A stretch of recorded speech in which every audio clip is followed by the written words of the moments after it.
Now, do you like genre spoofs to begin in I general? do. Well, that's what I was going to say, Frank, because this whole conversation makes me think of a few other parody type movies that I actually love because I do think Stop That Train looks very, very entertaining. And like I said, from the trailer, I was like, yeah, no, they could have my money. That looks really fun to me.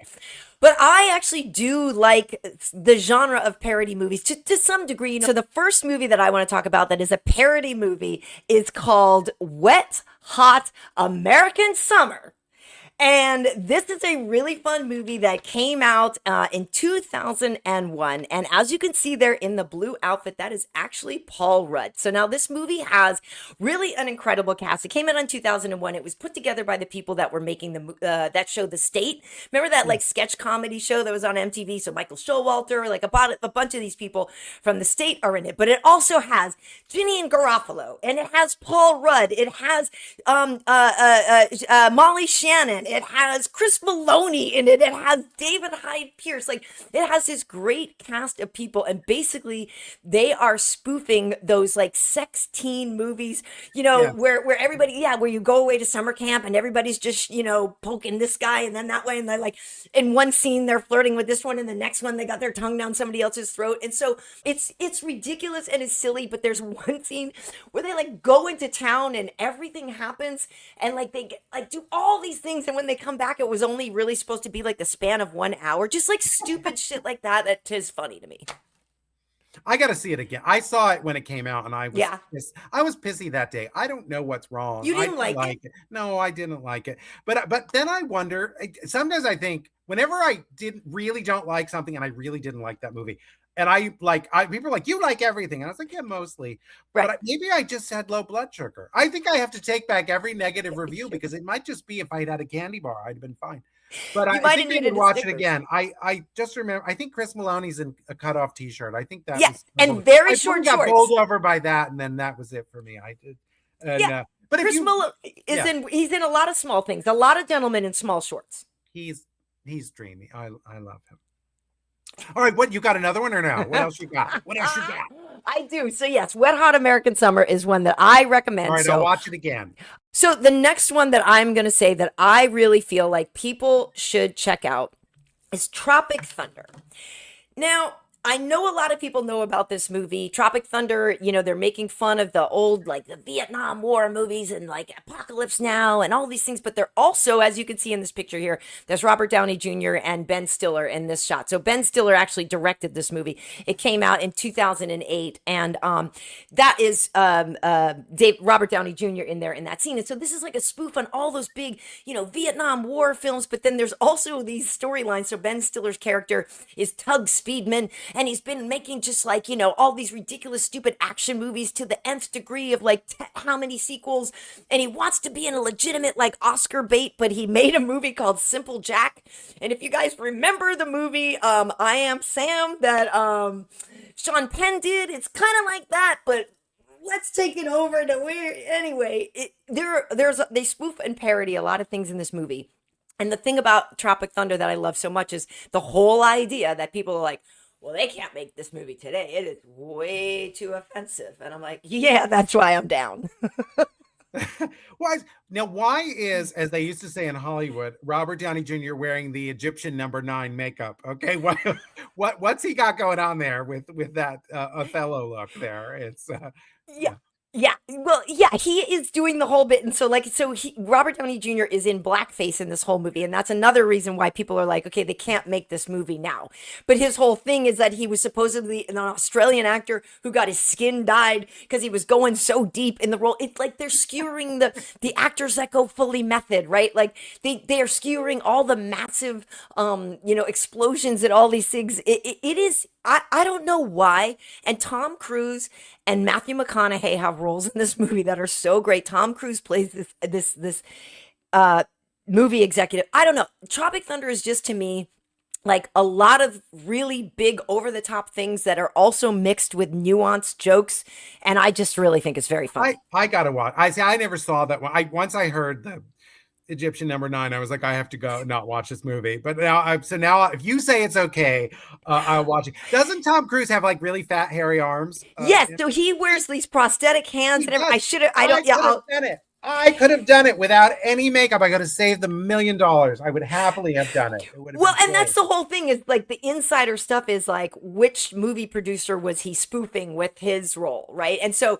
that's what I'm saying. There's layers to this movie where, and I guess maybe not everybody in the audience knows it, but like if you know anything on the inside of Hollywood, you know what I mean? It added Yeah, these way extra gross. layers of stuff.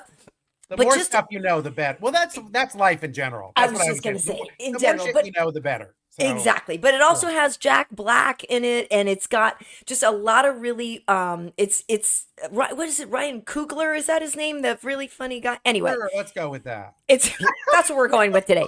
It's very very funny. I Okay, remember Brooklyn Heights and Jujubee. I know, I can't. I Not this know. way. But of course, if we're talking parodies, there really is truly only one. Ah, There is one GOAT, one greatest of all time, and it is 100% Spinal Tap. I don't care who you are, like this is the best parody movie, spoof movie. It's the best. It's Spinal Tap. when we were talking, you said to me, you said, "Have you seen Tropic Thunder?" No. And I did you like Wet Hot American Summer? No. Have you seen Spinal Tap? Oh, sure. Everybody likes Spinal Tap. that Exactly. was my reaction. I was like, yes, everybody loves it. It's Exactly. So rest it's in peace, Rob just Reiner, yes. obviously, for doing this. But Spinal Tap, spoofing the rock documentaries, of way back when, and just spoofing and making fun of rock bands and everything like with. So it's Christopher Guest who didn't direct this one. It's Rob Reiner and Christopher Right, Guest right. who went on to do Best in Show, which is also another great parody that I love. Like Christopher Guest and his whole oeuvre of work, Yes. right? With all of the stuff that he's done, Mighty Wind and all of these Yeah, Waiting for are Guffman, Best in Waiting for Show. Guffman, Yeah, all of so them. many. So funny, right? But Best in Show is really Yeah. my favorite of his. But anyway, he is so good in this. And then of course Michael McKean from Laverne and Shirley. We I were know, just talking I about love Laverne and him. Shirley. And he was in Hairspray. If we're going to do the 6 degrees of everything, he That's was in right. not the Adam Shankman version, the Broadway version, but still he Right. played Edna. So there's that. You're right. You're right. And he's Yeah. in Better Call Saul and all this stuff because my kid's Love like, him. oh, Better Call Saul. And I was like, oh, that's plenty. like And what are we he's doing? Kowalski. Let's give him the whole thing. Yes. Yeah, And exactly. running And in the so squeak tones. Yeah, we love him. exactly. So he's in it, and then also we have Harry Shearer, who I just always have felt is just freaking hilarious. But Spinal Tap is really the greatest of all parodies, and it never gets old. And I watched it again after Rob Reiner had passed, and it Yeah. was still so damn funny. And it's just like I actually ran a radio station, and I was an MTV VJ, and I worked in the music industry, and so like Bobby Flackman and like all these things with Fran Drescher and it. I know those people, like, and Paul from the band, he's a record guy, and he's just like, kick my ass. Nobody came, kick my, like, these are real people. I know those people. Exactly. And Fran Drescher was not only in This Is Spinal Tap, she was also in Saturday Night Fever. So that's like two That's landmark right. movies. She's the first person to dance with John Travolta in the That's movie. right. Yeah. Oh my. And it's like, can you imagine having that career? I just think that's amazing. It's like, are you the nanny? Yes. And I've also been in This Is Spinal Tap, and I've Right. been in Saturday Night Fever. Yeah. So yeah, I think that's pretty great. So I have to tell you about a movie that is not a spoof. Okay. It's a spoofable movie, and it kind of is. You'll laugh your ass off. If Stop That Train makes you laugh as a spoof of disaster movies, the disaster movie that'll absolutely kill you is a 1978 killer bee movie. Okay. BEE, not B like B grade, B like Yes. bees. Right. And it's not like called Beyonce. Like, yes, no, not Bay. Yes, B. It's called The Swarm. And okay. it's an Irwin Allen movie. Now he's the guy, Irwin Allen. Okay, that photo makes me laugh out loud. Okay. Poor Olivia de Havilland. Okay, she's done these great movies in her Yes. career, amazing stuff. And now she's reduced to doing this dreadful B movie. And so Irwin Allen is the guy behind it, and he's the guy who did The Poseidon Adventure and Towering Inferno. So the greatest disaster movies of all time. But then he does this. It is so bad, it makes me laugh my head off. And the reason it does, there's a speech. Olivia de Havilland gets on the PA system, and she's like, children, be very careful. Run to the house, get inside quickly. And all that. And those kids are getting stung and dropping like flies. I laugh it's so funny. It's kind of like that scene in The Birds where the kids are outside. I was just gonna say Except the it's birds, right? bees, and it's worse. So you're just seeing, and someone is yelling, going, little Cynthia, drop, little Cynthia. You know, you can just tell that there's a director telling now, and they'll look, oh, when she falls over. It's about the funniest thing. You know, if children getting stung to death is funny to you, funny to you. but if that is where, and kind of, it's so campy, you can't be horrified because it's if that really happened, you know, bad things happening to real people are terrible. Right. In a movie, funny. Okay, it's the more gruesome the better, and I just love it. I give The Swarm from 1978. I give it 2 EpiPens up. Okay, I just do, and but bring it with you. It's so bad. If you can find it, it might be on YouTube. I don't know where you can find it, but it is just of all of them, that's the one that's my favorite because it's just when you get an actress who's so grand and wonderful and so storied, and she's reduced to this, and then she has to give a speech with children, you know, and she is giving it her all. You will laugh. Okay. And then you can go see Stop That Train because it's the same sensibility. It's like, it's the same. The people who laughed at The Swarm are the people who made Stop That Train. Okay. So I have a question for you then. Yes. Speaking of parodies, did you see Mars Attacks? Because Mars Attacks, I loved, right? And I think I did the press junket for that movie and everything. And that to me is like, yeah, they're spoofing those old B movies, those 50 sci-fi B movie things. And I think Mars Attacks is great. Well, and the Martian lady, when she's like, you know, that weird wiggle that she does. Yes. I'm like, you don't know whether to be attracted to her or to run like hell, or both. Probably both is good. And I also have, people always talk about Blazing Saddles, which of course was a Western spoof, Mel Brooks classic. Yeah. But and then there's Young Frankenstein, which people love, and they should. And Spaceballs, brilliant, and Spaceballs. But the one they don't talk about is the Hitchcock spoof called High Anxiety. Oh, I remember that. Is as good as any of those other 3. There, it is, and I think it's the one that and Silent Movie are the 2 that don't get the praise that they deserve. You know, even I haven't seen Silent Movie in years and years and years, but I do periodically watch High Anxiety because its spoof of Hitchcock is genius. So every time you kind of see a really good Hitchcock movie that you never saw before, you kind of like, oh, I need to go watch this again, and you get more of the jokes. I think I remember the spinning part, right? On the the spinning, you know, when he's feeling the high anxiety, so he's falling. But there's also, when you mentioned the swirling is instead of in the blood going down the drain in Psycho, it's newspaper ink because he's been pestering the bellboy to bring him a newspaper, and he loses it, and so he takes the paper while Mel Brooks is in the shower and stabs him with the newspaper and goes, here's your paper, here's your paper, here's your paper, and he stabs with it, and you watch the ink go down the drain, which is nice. Oh, that's great. And they cut in on the eye at the end, like poor Janet Leigh in Psycho, and but it's Mel Brooks, and he says that kid gets no tip. Okay. And then it's the same that I still say it's good to be king, like from Piss Boy. Where's my bucket? Like the world, which is aged better than I thought it ever would. I didn't. I remember being disappointed the first time I saw it, and then you watch it in bits and pieces, and you're like, okay, it's pretty funny. Okay, yeah. No, Mel has done some great spoofs, and it's funny though because you're saying the newspaper in the black and white made me think of one of my heroes, Steve Martin, Dead Men Don't Wear Plaid, Genius who spoofs all of those old film noir, detective movies, and it's great. And it's not a spoof, but we're going to mention Steve Martin in The Jerk when he hitches a ride. I can quote that movie, Frank DeCaro. I can quote The Jerk from top to bottom. Let's go. I can't do that, but I can say we always are in the car. Where are you going? End of this fence. Okay. Yeah. Okay. Always say that. When I get in the car.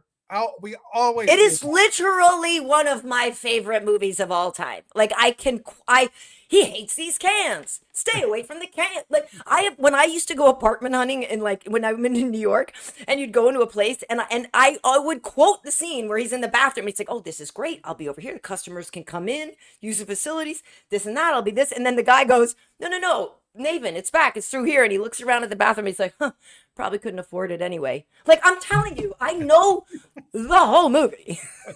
All right, I got to rewatch that, and you have to watch my guilty pleasure is Yeah. Norbit with Eddie Murphy. Oh, I can't. Oh God, Oh, Norbit. it Oh makes me no. it makes me so happy. Oh, it's so offensive in so many ways. Every So character bad. he plays is more offensive than the other. But when he's in drag and says, "I'm sliding, bitches," oh, that kills me. That'll be another day. We'll talk about I was movies just gonna that say. comedies we love against all odds that we love them. Exactly. You know, There we're you like, go. "Oh, I love this movie." There you go. Well, you do bring up a good point, though, folks. In a previous interview, Frank defended disco. We got into disco. We talk about the disco sucks movement, what was really behind it.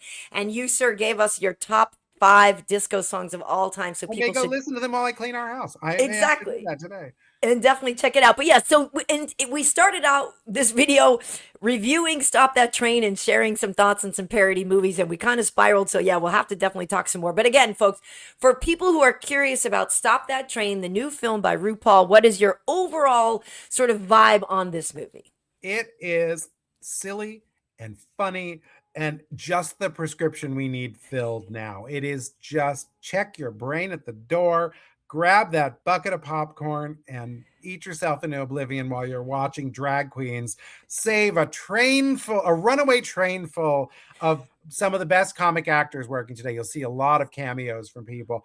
But it's to me, it's about Ginger Minj and Juju B really turning it out. Great performances.